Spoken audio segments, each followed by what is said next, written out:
नाम पे कितने तमाशे हो रहे हैं। मैं गारंटी के साथ कहता हूँ, लखनऊ से लेके आप जितना भी पूर्वी इलाके चले जाइए, उसके नाम पे कव्वालियां हो रही हैं, तमाशे हो रहे हैं, मुकाबले हो रहे हैं। हाथ जोड़ के कहता हूँ नौजवानों, तुम्हारी हलाल कमाई का पैसा है, बड़ी मेहनत से कमाते हो, परदेश रहते हो, माँ बाप की जुदाई बर्दाश्त करते हो, तब जाके एक रुपया कमाया जाता है। बहन बेटी से दूर रहते हो, तब जाके पैसा कमाया जाता है। कई कई दिन तो ऐसे गुजर जाते हैं कि 2 वक्त का खाना 1 वक्त में खाते हो, तब जाके 2 पैसे कमाते हो।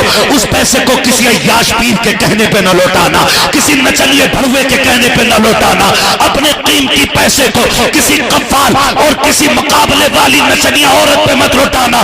तुम नहीं जानते हो इस तरीके ने कौम का बेड़ा गर्क कर दिया है। ये दीन तो मुस्तफा ने नहीं दिया था, ये शरीयत मुस्तफा की नहीं है। मजार इसलिए नहीं बनाए गए थे कि इन पे तमाशे किए जाएं। मजार ये इन बुजुर्गों की अगर अजमतें हमारे दिलों में आई है ना, तो ये सारी सिखाने वाली इमाम अहमद रजा की जात है। हमें बुजुर्गों का एहतराम सिखाया है, हमें बुजुर्गों की कदर सिखाई है, हमें बुजुर्गों से प्यार करना सिखाया है।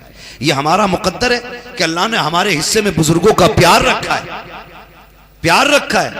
वरना ऐसे लोग भी हैं जो कहते थे कब्रें मिटा देनी चाहिए, ऐसी भी जमात है, कब्रें मिटा देनी चाहिए।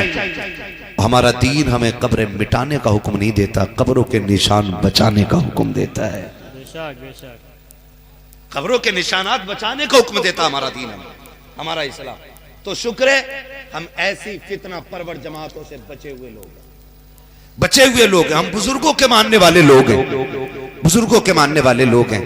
बस एक बात आपसे कह लूं, ये बात तो क्लियर है ना कि हम सारे पक्के रज़वी लोग बैठे हुए हैं, है ना जी? पता लग जाए, मैं एक नारा लगा दूं ताकि अंदाजा हो जाए कितने सुन्नी बैठे हुए हैं। लगा लूं एक नारा, जवाब मिल जाएगा। इश्क मोहब्बत, इश्क मोहब्बत, आला हजरत बुलंद आवाज़ से वाह। खिचड़ी भी है कि भाई कुछ हाथ नहीं उठे यार, अल्लाह खैर करे, पोलियो तो नहीं है। मैंने ये नारा इसलिए लगाया ताकि पता लगे कितने पक्के रज़वी लोग बैठे हुए हैं। इश्क मोहब्बत, इश्क मोहब्बत, इश्क मोहब्बत, इश्क मोहब्बत। आला हजरत, आला हजरत। सलामत रहे, सारे सुन्नी बैठे हुए हैं, जिंदाबाद। अब सुन्नियों से चंद बातें कर लूं, बर्दाश्त कर लेंगे ना? सुन्नियों से भी थोड़ी सी गुजारिश, थोड़ी सी बर्दाश्त कीजिएगा, बातें थोड़ी कड़वी होंगी। अब मैं आईना हूं, दिखाऊंगा दाग चेहरे के, जिसे खराब लगे सामने से हट जाए।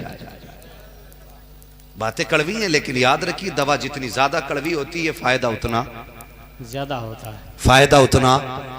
और जो बच्चे कड़वी दवा नहीं खाते हैं फिर उनके डायरेक्ट इंजेक्शन लगा करता है। अल्लाह करे गोली और खुराक से बंदे ठीक हो जाए, ठीक है ना?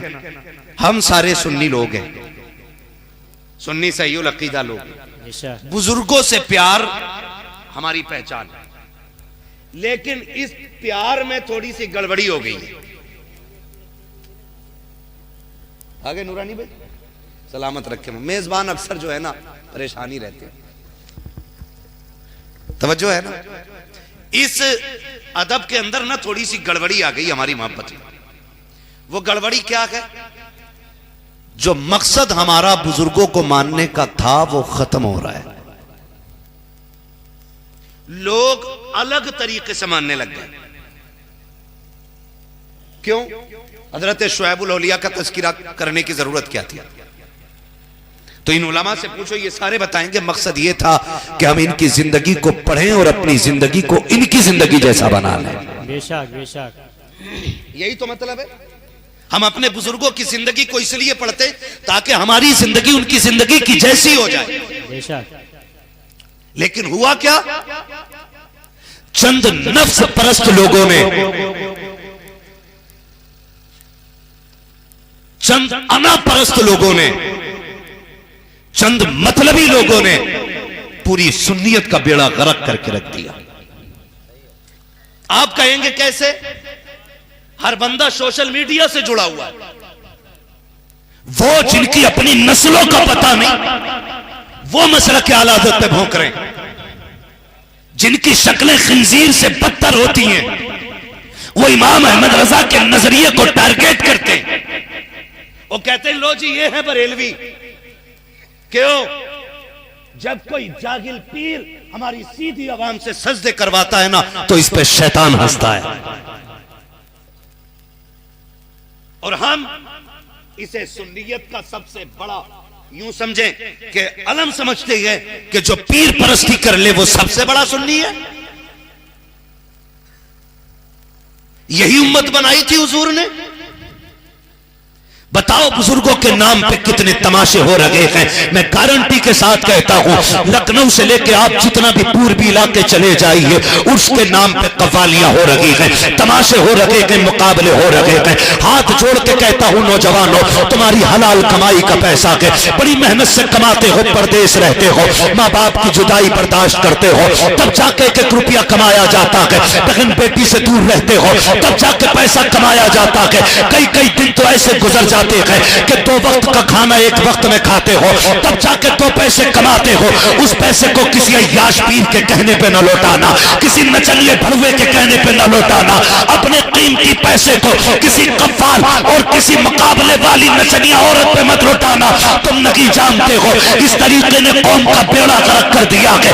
ये दीन तो मुस्तफा ने नहीं दिया था, ये शरीयत मुस्तफा की नहीं है। मजार इसलिए नहीं बनाए गए थे कि इन पे तमाशे किए जाए, मजार इसलिए भी नहीं बने थे कि इन पे नचनिए ला करके डांस कराए जाए। चल मेरे साथ, मैं तुझे शुएबुल औलिया की चौखट पे लेकर चलूं, चल मेरे साथ, मैं तुझे सूफिया मिल्लत की चौखट पे लेकर चलूं। चलो इनसे चल के पूछे मजार किसका बनता है, तो ये कहेंगे सुनो, न नाचने वालों के मजार बने गए, न डांस वालों के मजार बने गए, न कव्वाली वालों के मजार बने गए। मजार हमेशा उनके बनते हैं जो दिन में रोजे रखते हैं, रातों को उठ उठ के अपने रब के लिए सजदे किया कर।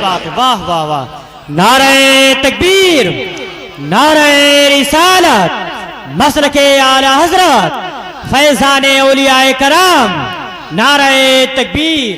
क्या बात है, वाह वाह। ऐसी महफिल में कतन न जाना जो उर्स के नाम पे तमाशे बन गई हो।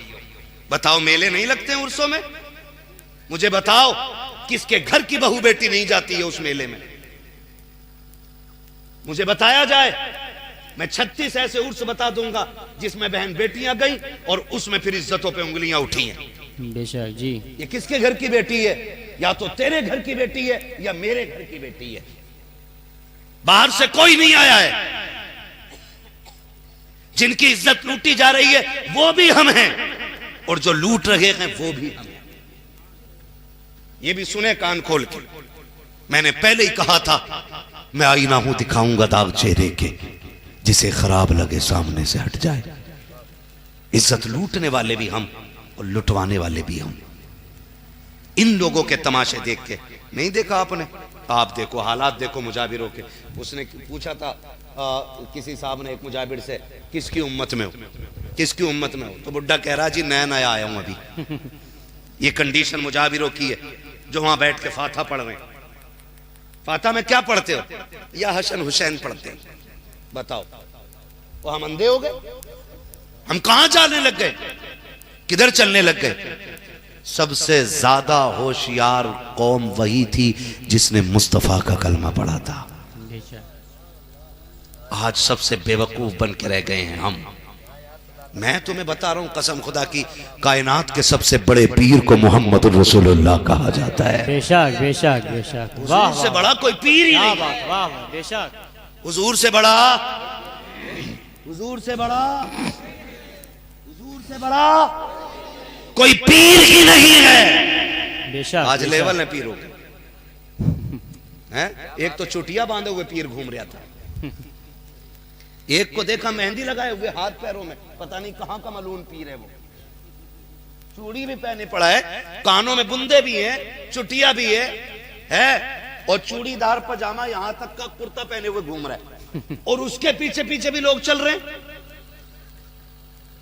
ताज्जुब नहीं लगता है? आपसे मैं कहूं, हमें इन फितनों से निकलना है। ये याद रखिएगा, हमारी ड्यूटी अल्लाह ने लगाई, हम कड़वी बातें करें। हमें आपकी चापलूसी करके आपका पैसा लूट के नहीं लेके जाना है। इतना कड़वा बोल के जाऊंगा कि मरते दम तक बातें याद रहनी चाहिए। बेशक, बिल्कुल बिल्कुल बेशक। चूड़ियां पहन के पीर टहल लें और हम लड़ गए इसमें, मेरा पीर अफजल या तेरा पीर अफजल है। इस चीज में हम लड़ गए। मेरे पीर के बारे में तूने क्या कहा, तेरे बारे में मैंने क्या कहा। भाई सबको छोड़, अपने गरिबान में झांक के देख तेरा हाल क्या है और मैं देखूं मेरा हाल क्या है। सब अपनी अपनी सोच है ना। मेरी कब्र में मेरा पीर नहीं आएगा, आपकी कब्र में आपका पीर नहीं आएगा। अपनी कब्र में आपको लेटना है, मेरी कब्र में मुझे लेटना है। बेशक बेशक। तो फिर तैयारी भी अपनी अपनी करनी चाहिए, तैयारी भी अपनी अपनी करनी चाहिए। आज हालात है जी, माफ कीजिएगा, मैं नहीं जानता हूं आप किससे मुरीद हैं और किससे नहीं, लेकिन ऐसा मिजाज बिगड़ा है, निजामे मैं कदा कुछ इस तरह बिगड़ा है ऐसा कि उन्हीं को जाम मिलता है जिन्हें पीना नहीं आता। बेशक बेशक। एक जगह देखा, दाढ़ी बिल्कुल नहीं और बाल यहां तक, और वो कह रहा मैं आपके पैर दबाना चाहता हूं। मैंने क्यों?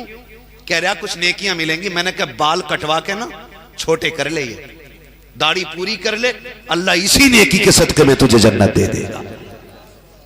कह रहा बाल नहीं कटवा सकता। मैंने क्यों नहीं कटवाएगा? हमारे पीर साहब ने मना किया है।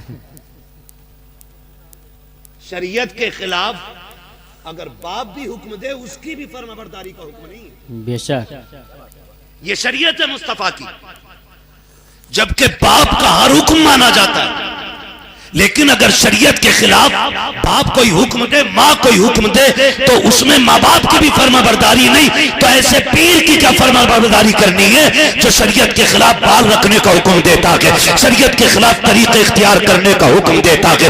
माफ कीजिए, हमने एक पीर को पढ़ा है, दुनिया उस पीर को मुफ्ती आजम आलम इस्लाम कहती है, उस पीर को मुफ्ती आजम कहा जाता है, लेकिन उसके तकवे का आलम यह था पूरी जिंदगी उसकी कभी मुस्तफा की सुन्नत कज़ा नहीं हुई थी। मुफ्ती आजम उस जात को कहा जाता है जो चलता था तो अताए मुस्तफा का पैकर बन के चलता था, जो बोलता था तो सुन्नत मुस्तफा के दायरे में बोलता था, और फिर फख्र से कहता था ओ लोगों मेरे इश्क के बारे में पूछते हो तो सुनो, खुदा एक पर हो तो एक पर मोहम्मद, अगर कल्ब अपना तो पारा करना। वाह वाह वाह वाह वाह वाह, जिंदाबाद जिंदाबाद, वाह मुफ्ती साहब किबला वाह। इन्हें आशिक बेशक। कहा जाता है और ऐसे लोगों को सूफी कहा जाता है। आज तो जी माफ कीजिए, जितना बड़ा ब्याज हुआ है ना, और पीर साहब को उठ के 1000 दे देना, कहते सुभान अल्लाह, जिसे जन्नती देखना हो इसे देख लो। ऐसे जन्नत बांट रहा है जैसे इसके बाप के पास रजिस्टर पहले से था कि इंदराज तुम्हें ही करना। मेरे लाल अपनी जन्नत की फिक्र कर, अपनी बचा। तेरे कहने से कोई सूद और ब्याज वाला जन्नती नहीं हो जाएगा, इसका मालिक अल्लाह है। और अल्लाह कहता वलसौफ युतीका रब्बुका फतरदा, महबूब हम तुम्हें इतना देंगे कि तुम्हें राजी कर लेंगे। वाह वाह। तो ये सिस्टम उधर है, तो हमने बांटनी शुरू कर दी। माफ कीजिएगा, कभी अब तो पीरों की भी कैटेगरीज हो गई है। एक पीर वो है जो फॉर्च्यूनर में आए, एक पीर वो है जो ठेले पे आए, ठीक है ना, बुरा ना मानिएगा, कड़वी बात कर रहा हूं। एक पीर वो है जो जितना मालदार है ना तो वो मालदार लोगों का ही पीर है, जो गरीब पीर होते ना तो वो गरीब लोगों के पीर होते हैं। ये हमने मयार बना रखे, अमीरों के पीर अलग हैं, अब गरीबों के पीर अलग हैं।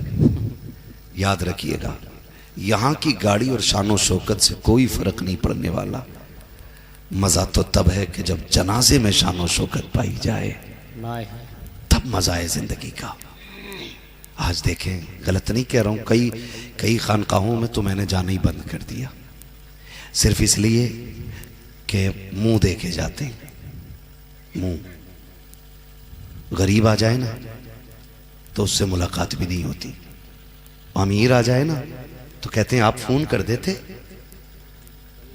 फोन कर देते, हम खुद आ जाते, आप कैसे आ गए सेठ जी। और मुरीदों से कह रहा तवक्कुल अल्लाह रखो, अल्लाह पे भरोसा रखो, और खुद मुरीद के ऊपर पल्ल्या, अपने बच्चों के कपड़े मुरीद बना के दे रहे हैं, और मुरीद से कह रहा तवक्कुल अल्लाह रखो।